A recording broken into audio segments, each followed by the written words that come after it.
Mula nang tayo'y di na nagkita. Magandang araw po sa inyong lahat, mga giliw naming tagapakinig. Narito po ang karugtong ng kasaysayan na itinampok namin sa linggong ito, dito sa ating dulang. Luha. Dindo, ano kayang dahilan at biglang nahilo ang kapatid ko? May sakit ba si Julina? Kailan pa ho ba siya nagkakaganyan, ate? Congratulations! Sino dito ang kaanak o asawa ng pasyente?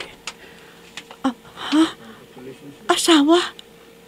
Bakit po, doktor? Kumusta po ang kalagayan ng pasyente? Ikaw ba ang ama ng dinadala ng pasyente? Dok, ano pong ibig niyo sabihin ng ama ng kanyang dinadala? Dalaga po ang kapatid ko at wala po siyang boyfriend. Teka, ikaw ba ang kanyang ina o kapatid? Doktora, ako po ang ate ng pasyente. Oo, kung ganon, ikinagagalak kong sabihin sa iyo na buntis ang kapatid mo. Magtatatlong buwan na ang kanyang nasa sinapupunan. Oh, doktora? Oo, buntis ang kapatid mo, Miss. At kailangan may ipagbigay alam ito sa ama ng bata.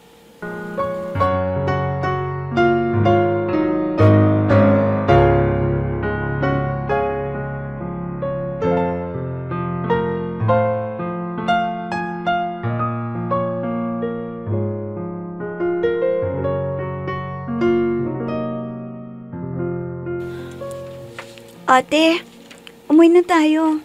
Okay na ako, hindi na ako nahihilo. Kung okay ka na, ako hindi. Teka, sino ang ama ng batang dinadala mo, ha? Sino? Ate, doon na tayo mag-usap sa bahay. Pag dito dahil maraming tao. Bakit? Ikinahihiya mo na buntis ka, ha? Ikinahihiya mo! Ate, huwag ka namang mag-iskandalo dito. Sabay na tayo mag-usap. Sagutin mo ang tanong ko! Sino ang ama ng batang ipinagbubuntis mo? Sino? Ate! Julina, palagay ko, dapat nating Lindo, pwede ba? Usapang magkapatid ito. Huwag kang makialam. Ate Marie, palagay ko ay ito na ang tamang panahon para malaman mo ang tungkol sa amin ni Julina. Anong sinabi mo? Ako ang ama ng batang nasa sinapupunan ni Julina. Ano? Walang iya ka! Ate! Isa ka rin! Malandi ka! Ate Marie, usap ka Julina. Paano ang bata nasa sinapupunan? Hey! Kakalbuhin kita!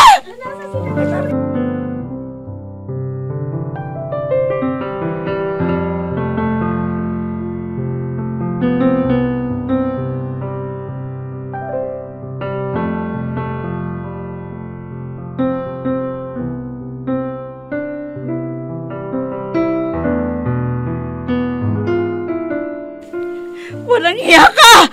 3 buwan ka na palang buntis, hindi ko pa alam! Matagal niyo na pala akong nilolokong dalawa ng Dindo na yon! Ate, plano naman talaga namin ni Dindo na ipagtapat sa iyo ito eh. Kaya lang, pinigilan ko siya dahil... Dahil ano? Dahil alam mo magagalit ako? Alam mo na palang magagalit ako! Bakit mo pa ito ginawa, ha? Bakit? Alam mo kung anong pangarap ko sa'yo, ha? Alam mo? Pero bakit niyo ako niloko? Bakit? Ate, wala ka na kasing bukang bibig. Kundi ang pangarap mong makapagtapos ako ng pag-aaral. Paano naman ako? May sarili akong pangarap, ate. Bakit, ate? Pangarap mo lang ba ang mahalaga? Paano naman ako? Paano naman ang sarili kong pangarap? At anong pangarap mo, ha? Ang magpabuntis at manganak? Pagkatapos ang maghirap ka, ganon! Bakit kasi pinangungunahan mo ako, ate? May sarili akong buhay. May pangarap din ako. Pangarap na walang kwenta! Walang kwenta ba ang bumuo ng sarili kong pamilya? Walang kwenta ba na magkaroon ng asawa? Walang kwenta ba magkaroon ng anak? Hindi lamang sa pagkakaroon ng pamilya ang dapat na pangarapin mo. Mayroon pang mas higit sa pagkakaroon ng pamilya, Julina. Napakababa naman ang pangarap mo. Kung hanggang sa pagkakaroon lamang ng pamilya ang pinapangarap mo. Huwag mo kong itulad sa iyo, ate. Na mas binigyang halaga mo ang pangarap mo kaysa magkaroon ng sariling pamilya. Dahil kung hindi, dahil sa napakatayog mong pangarap, mag-asawa na sana kayo ni Kuya Edgardo at may kasama ka na sanang lalaki. At hindi ka lang sa akin umaasa na magiging kasama mo habang buhay.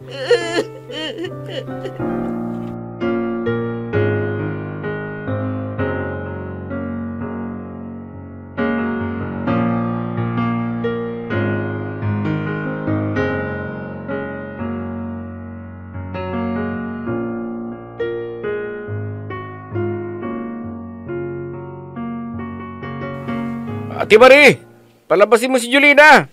Palabasin mo siya. Dindo, anak. Ano bang ginagawa mo dito? Kayo, Nay, anong ginagawa ninyo dito? Umalis na kayo.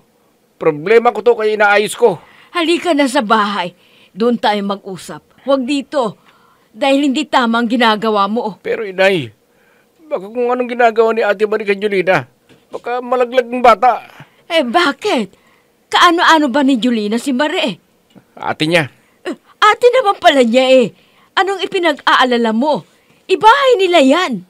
Bahay ka nila, kaya malaya si Ate Marie na gawin ang kahit anong gawin niya kay Julina. Hayaan mo lamang silang mag-usap, anak. Mariresolba rin nilang dalawa ang kanilang problema. Mariresolba kung silang dalawa lang? Sinaktan na nga ni Ate Marie si Julina kanina Ate Marie! Papasukin mo ako! Ate Marie! Ay, doon na. Anong ginagawa mo? Sir, papasukin din niyo ako sa bahay na yan. Dahil kung anong ginagawa ni Ate Marie kay Julina. Si Julina mismong tumawag sa akin para ilayo dito. Dahil nakakabulahaw ka na. Ikaw lang ang tanging mahal ko sa buong buhay kong ito. Pag-ibig ko'y tanging ikaw lamang, sa puso ko'y nag-iisa ka lang. Anong hiya ka? Ito pa ba ang igaganti mo sa akin? Pagkatapos ng lahat, ikaw lang nagsabi. Kalimutan ko ang sarili ko para may taguyod ka. Pero ito pa ba ang ginawa mo sa akin? Niloko ninyo ako nang dito na yun. Niloko ninyo ako. Ate, mahal kita. Huwag mo sabihing niloko ka namin. Dahil plano namin talaga ni Dindo ang ipagtapat ang tungkol sa akin. Nawalan nga lang ako ng lakas ng loob. Nakakutang na loob. Nagawa mo akong sawayin. Gayong ibinigay ko sa iyo ang lahat-lahat. Maramot ka, ate. Sarili mo lang iniisip mo. Paano naman ako? Paano ang kaligayahan ko? Buong buhay ko, Julina. Ginugol ko para magkaroon ng direksyon ng buhay mo. Inalimutan ko ang sarili ko para maitaguyod kita at mabigyan ka ng magandang kinabukasan. Magandang kinabukasan bang ikulong mo ko sa 4 na sulok ng bahay na ito? Dahil pinag-aaral kita! Gusto ko makapokus ka sa iyong pag-aaral. At nang sa ganon, makapagtapos ka na iyong pag-aaral. Ang sabihin mo, dala-dalang pa rin ang pagiging boss mo hanggang dito sa bahay. Sana ate, isipin mo, hindi mo ako pag-aari. At kung boss man ang pakiramdam mo, iwanan mo ang pagiging boss mo doon sa kantina. Dahil hindi mo ko sinasahuran para sumunod lagi sa gusto mo. Para sa iyong lahat ang ginagawa ko. Para Tama na! Para ko ng sirang plaka. Paulit-ulit eh. Hindi naman talaga yan ang gusto mo eh. Kundi ang sumunod ako sa'yo lagi. Dahil feeling mo, boss kita. Pwes, sabihin ko sa'yo, hindi kita boss. Magkaalis na nga sa bahay nito. Julina! Julina! Bumalik ka dito! Julina!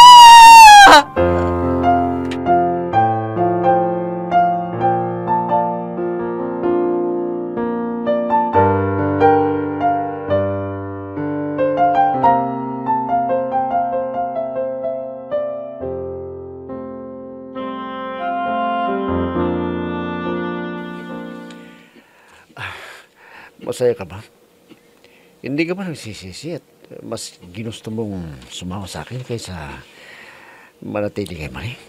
Mahal kita, kaya ako sumama sa'yo. Ang inaalala ko lamang ngayon ay ang posibleng panunumbat sa akin ni Marie. Mabuti na lang kung pinagtapat ko kaagad ang tungkol sa atin noon pa man. Hindi eh. Kaya Bakit nakukonsensya ako. Hindi naman niya alam kung saan ka pumunta, hindi ba? Yun na nga eh. Mabuting kaibigan si Marie. Kung nagagalit siya sa'yo, yun ay dahil sa paniniwala niyang kinalimutan mo siya. Siya naman kasi, ilang beses akong nagtangkang kausapin siya pero ayaw niyang makipag-usap sa akin. Totoong minahal ko si Marie pero napagod na rin ako paghintay sa kanya. Lalo nang hindi niya ako kinakausap. Gusto niya kasi mapagtapos sa pag-aaral ang kapatid niyang si Julina.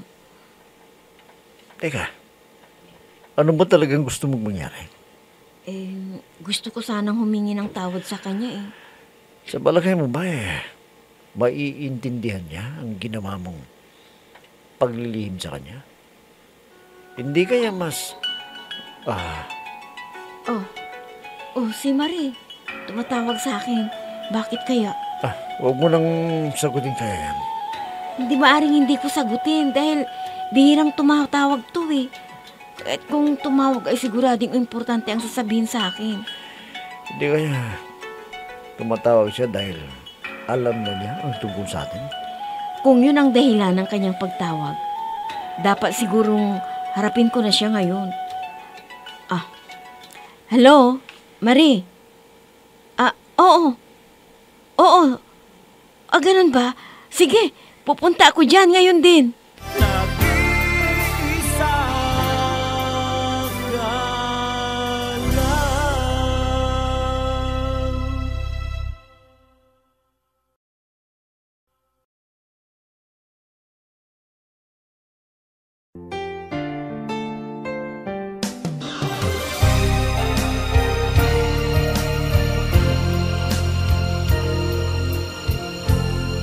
Magmula nang tayo'y di na nagkita, nadama ko. Anong sinabi mo?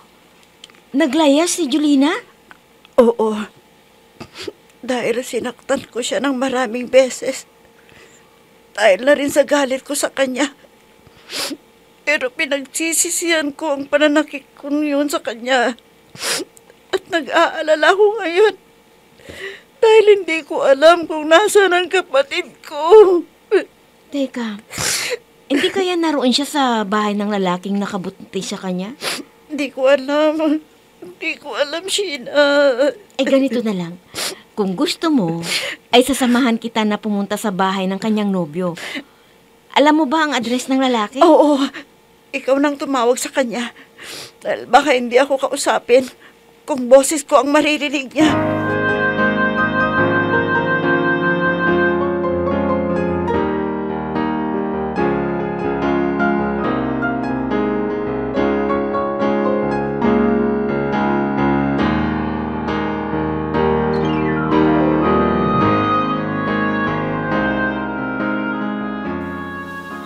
Kailan mo ba planong umuwi dito sa bahay ninyo, ha, Julina?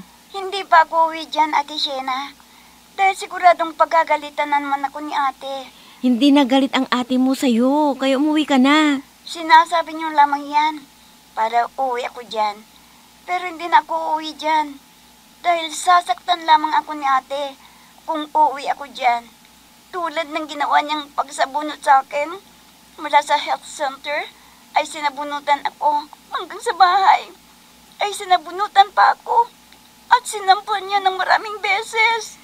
Julina, pagpasensyahan mo ng ate mo. Nadala lamang siya ng galit, pero nagsisisi na siya ngayon. Ewan ko, Ate Shena. Siguro, darating ang panahong yon. Pero hindi pa sa panahong ito. Dahil kung galit siya sa akin, mas galit ako sa kanya.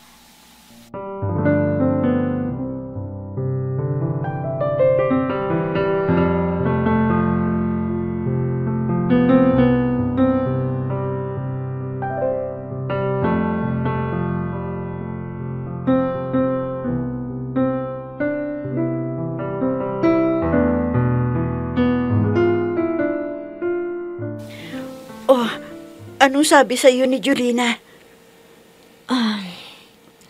May tampo pa rin sa'yo ang kapatid mo. Pero hindi rin magtatagal. Mawawala ang tampo niya. Alam mo, wala akong ibang hangad sa kapatid ko, kundi ang mapabuti siya. Alam ko. Pero hayaan mo muna ang kapatid mo. Tutal, naroon siya sa bahay ng kanyang nobyo. Di naman siya siguro pababayaan ng kanyang nobyo, lalo na sinabi mong buntis siya. Yun na nga eh. Ang inaalala ko, baka saktan siya ng nobya niya. Kung kusang sumama sa kanya si Julina at ayaw mo nang umuwi dito, ibig sabihin, ramdam niyang pagmamahal at pag-aaruga ng lalaki sa kanya. Kaya hayaan mo muna. Baka nga, nasasakal lamang masyado siya sa'yo. Dahil sa kahigpitan mo, kaya niya nagawa yun. Yun din ang iniisip ko eh. Siguro nga, nahigpitan ko siya masyado. Yan, isipan niyan gawin ang pinagbabawal ko sa kanya para makawala sa akin. Bakit? Palagay mo, hindi ba ako mabuting kapatid? Ha? Mabuti kang kapatid. Yun nga lang, sadyang marupok ang kapatid mo dala ng kanyang kabataan. Kahit hayaan mo, mawawala rin ang galit sa'yo at kusang uuwi yun dito. And I was fooled by a love made by rules. I wanna break free from the past that's tamed, but here you are to remove that pain.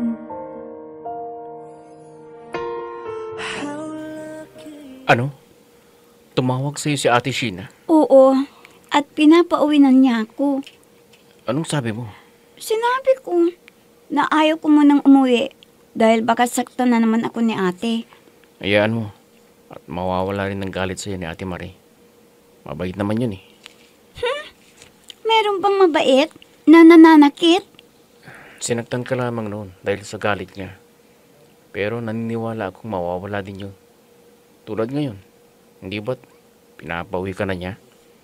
Ibig sabihin na pag-isip-isip na niya ang kanyang kamalian. Teka nga muna, bakit parang siya ngayon ang kinakampihan mo?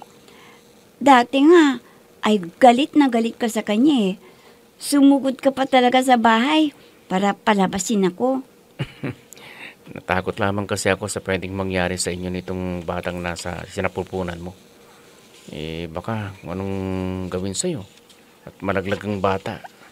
Napilitan nga akong tumawag ng barangay tanod para palisin ka sa gate ng bahay Kasi nakakabulahaw ka. Pati ang nanay mo, napasugod ng wala sa oras. Natarantang rin sila sa bahay nang malaman ng pagwawalan ng ate Marie mo Kaya sa pag-aalala ni inay, agad akong sinundan dun sa bahay niyo. Hindi ko nga alam ang nangyari pa kung walang dumating na barangay tanod. Pero tignan mo, nawala rin ang galit ng ate mo kaya sana naman balang araw, bisitahin natin ang ate mo. Nasasabi mo lamang yan dahil hindi mo nakakasama ang ate. Hindi mo kilala ang kanyang ugali. Mata pobre yon. Kaya nga, ayaw sa'yo dahil mahirap lang ang buhay mo.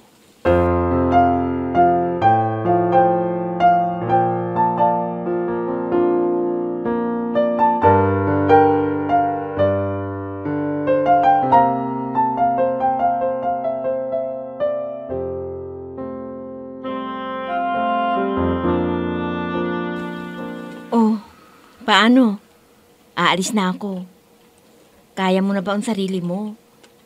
Huwag kang mag-alala. Kung hindi pa rin uuwi ang kapatid mo, ako ang sasama sa'yo dito sa bahay ninyo. Talaga? Oo. Teka, nasaan ka na ba ngayon? Saan ka na nakatira? At saan ka nagtatrabaho, Sheena? Nag-iisa ka lang.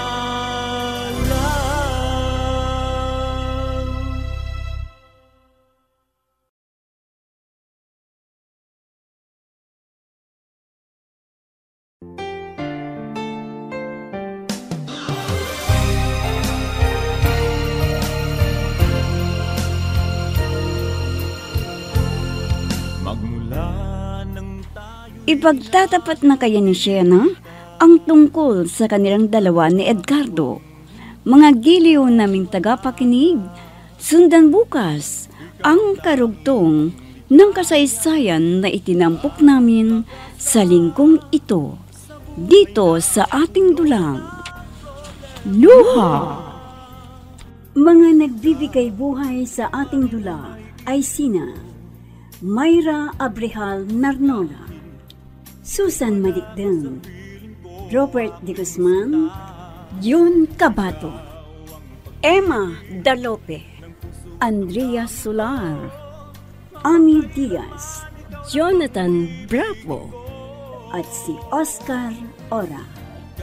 Technical Supervision at Musika, Oscar Ora. Nilapatan ng tunog ni Robert De Guzman, Willie Francisco. Sa panulat at direksyon, Eva Alcoriza. Inihahandog sa inyo ng F3 Recording Studio para sa Pambansang Radyo ng Pilipinas, Bombo Radio, Philippines.